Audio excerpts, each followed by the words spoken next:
Evlərdən birində yanğın baş verib, digərini isə yağış suyu cəngin alıb. Sakinləri çarəsiz qalan bu cür evlərin sayı xüsusən son bir neçə gündə artıb.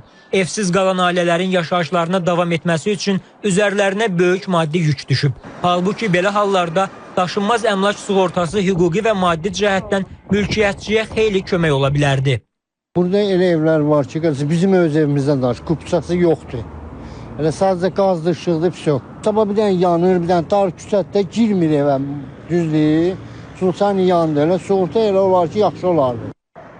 Eldar Eyyubov kimi mənzilini sığorta etdirməyənlərin sayı kifayət qədərdir. Apardığımız sorğu göstərdi ki, əksər sakinlər ya daşınmaz əmlakın sığortalanmasından xəbərsizdilər, ya da mülkiyyətlərini təsdiq edən sənədləri olmadığından bu işə qol qoymurlar. Bir sözlə məlumatsızlıq, etibarsızlıq və biganəlik. Bu səbəblər minlərlə insanın əmlakını qorumasına mane olur. Halbuki icbari sığorta haqqında qanuna əsasən hər bir yaşayış evi sığortalanmalıdır.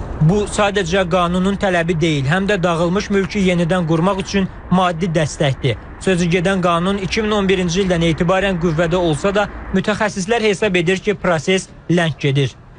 Xüsusən də paytaxt ərazisində çox mənzilli yaşayış binalarında, istər fərdi həyət evlərində, çıxarışlı olan əmlaklarda da sığortalanma prosesi zəif surətdə gedir ki, hər hansısa bir hadisə baş verən zaman artıq dəymiş zərər vətəndaşın özlərində qalmış olur. Biz paytaxt ərazisindəki daşınmaz əmlakları nəzər salsaq, mərkəz ərazilərdə olan əmlakların böyük bir hissəsi çıxarışlı olsa da belə, həmin əmlakların sığortasının olmaması səbəbindən hər hansısa bir su basma, yanğın və digər sığorta hadisələri zamanı artıq dəymiş zərər birbaşa vətəndaşın özü tərəfindən aparılmış olur.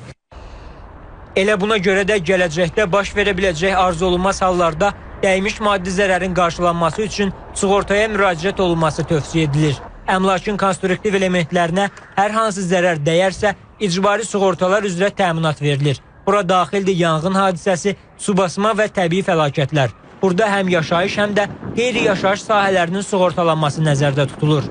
Daşınmaz əmlakın icbari sığortası Bakı şəhəri üzrə 50 manat sığorta haqqı olmaqla ümumi sığorta məbləği 25 min manat təşkil edir. Eyni zamanda Gəncə, Sumqayıt, Naxçıvanda sığorta məbləği 20 min manat olmaqla sığorta haqqı 40 manat təşkil edir və Respublikamızın digər regionlarında isə sığorta məbləği 15 min manat olmaqla sığorta haqqı cəmi 30 manat təşkil edir. Xatırladaq ki, 15-16 aprel tarixlərində ölkə ərazisində hava şəraitinin kəskin dəyişməsi fonunda 8 sığorta şirkətinə ümumilikdə 769 müraciət edilib. Müraciətlərin 157-si daşınmaz əmlakın icbari sığortası növü ilə bağlı olub. Qasım Xuluflu, Zamin Novruzov, İTV Xəbər.